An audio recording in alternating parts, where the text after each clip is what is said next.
చూస్ country delight, live better. ఇప్పుడే country delight app ని download చేసుకోండి. ఇవాళ కొంతమందికి 2 భార్యలు ఉంటున్నారు, 4 పిల్లలు ఉంటున్నారు, కానీ తల్లి ఒక్కతే ఉంటుందన్న. ఇన్ని సంవత్సరాలు పెంచి పోసేటువంటి తల్లికి ఇలా సొంత కొడుకును హాస్పిటల్లో చూసుకోలేని పరిస్థితి తీసుకొస్తే ఆ తల్లి ఎంత తల్లడిలాలే. నేను ఆమె చూస్తుంటే బాధ అనిపిస్తున్నది. ఇంకా తల్లికి చూపట్టకుంటే, భార్యకు చూపట్టకుంటే, కొడుకుకు చూపట్టకుంటే ఇంకెవరు చూపెడతారు? దీని వెనుక జరిగిన తతంగం ఏంది?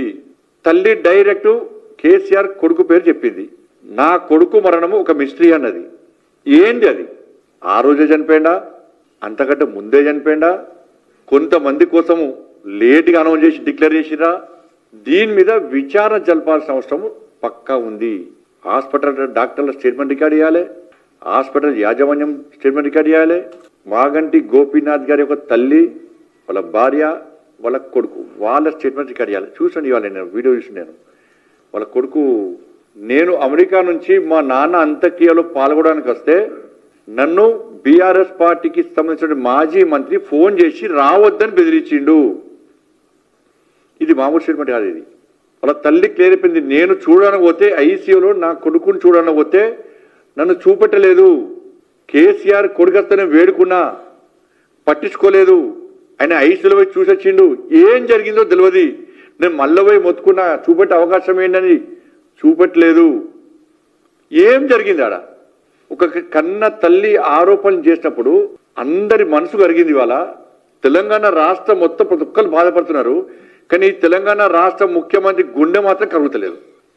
మాగంటి గోపీనాథ్ గారి యొక్క ఈ దిలలో పూర్తిగా ఎక్కడ వివాదమైంది, ఎక్కడ గొడవలు అవుతున్నాయంటే మాగంటి గోపీనాథ్ గారి యొక్క ఆస్తి పాస్తుల విషయంలో కేటీఆర్ కు మధ్య, రేవంత్ రెడ్డి మధ్య గొడవలు స్టార్ట్ అయినాయి.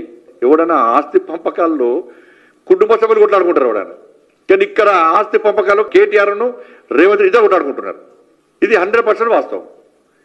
రేవంత్ రెడ్డి గారికి మళ్ళీ చెప్తున్నా, నీ లోపల నిజాయితీ ఉంటే, నీకు ఏం సంబంధం లేదు అనుకుంటే, నువ్వు కేసీఆర్ కుటుంబం ఒక్కటి కాదు అని అనుకుంటే, ఈ ఆస్తి పంపకాల్లో నీకు భాగస్వామ్యం లేదు అనుకుంటే, ఇది గుండె మీద చేసుకొని చెప్పు. నువ్వు విచారణకు ఎలా ఆదేశించు, విచారణకు ఆదేశించు. నీ పేరు మీద ఏం డాక్యుమెంట్స్ ఉన్నాయో చూపెట్టు. ఎవరి పేరు మీద చూపెట్టు. వాళ్ళ భార్య పేరు మీదకి అయినాయా, వాళ్ళ తల్లి పేరు మీదకి అయినాయా, లీగల్గా అయినాయా, ఇల్లీగల్గా అయినాయా, ఇంకెవరి పేరు మీద అయినాయా? ఏం జరిగింది? నువ్వు ఎందుకు స్పందిస్తావు?